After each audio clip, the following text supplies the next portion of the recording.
What would you do if Jesus called your name? Imagine this.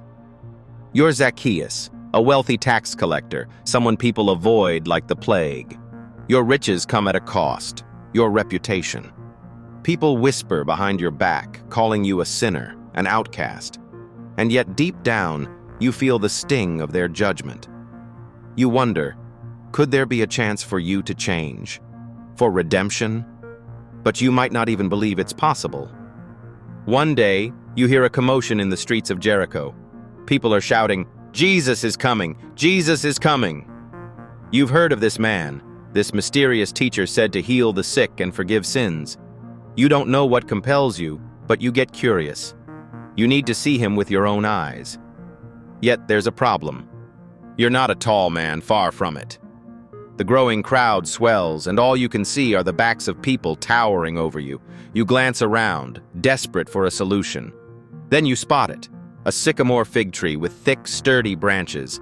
Without hesitation, you climb up like you did as a child, disregarding how ridiculous you might appear to others. Perched above the crowd, you finally have a clear view of the path where Jesus is expected to walk. And then it happens. Jesus walks down the road, his robe sweeping the dust, his followers in tow. The energy in the air is electrifying. As he gets closer, your heart races. What would he look like? What would he do? Your eyes widen when Jesus stops, seemingly for no reason, right below your tree. He looks up directly at you, his gaze piercing yet kind. "Zacchaeus!" he calls out. "Your name!" How does he know your name? You can barely breathe as he continues. "Come down at once. I must stay at your house today." The crowd gasps. Murmurs ripple through the throng. Why is Jesus spending time with a sinner like him? Their scorn cuts through you, but Jesus' voice is louder.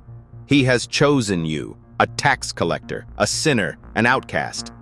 In that moment, you realize something profound. Jesus sees you, not for who others say you are, but for who you can become. Your faults and mistakes no longer feel like chains. His words feel like freedom. Your heart pounds in your chest as you quickly climb down. You lead Jesus to your home, and as he sits with you, overwhelming gratitude floods your soul. You make a decision, a life-changing decision. You stand before Jesus and declare, "Here and now I give half of my possessions to the poor, and if I have cheated anybody out of anything, I will pay back 4 times the amount." Jesus smiles, and he says words that change your life forever. Today, salvation has come to this house, because this man too is a son of Abraham. For the Son of Man came to seek and to save the lost. Imagine, just for a moment, the courage it takes to admit your faults, to stand before a crowd that despises you, and to change your ways so radically. Can you see it? That is the power of redemption. That is what happens when Jesus calls your name. The story of Zacchaeus is not just his story, it's our story.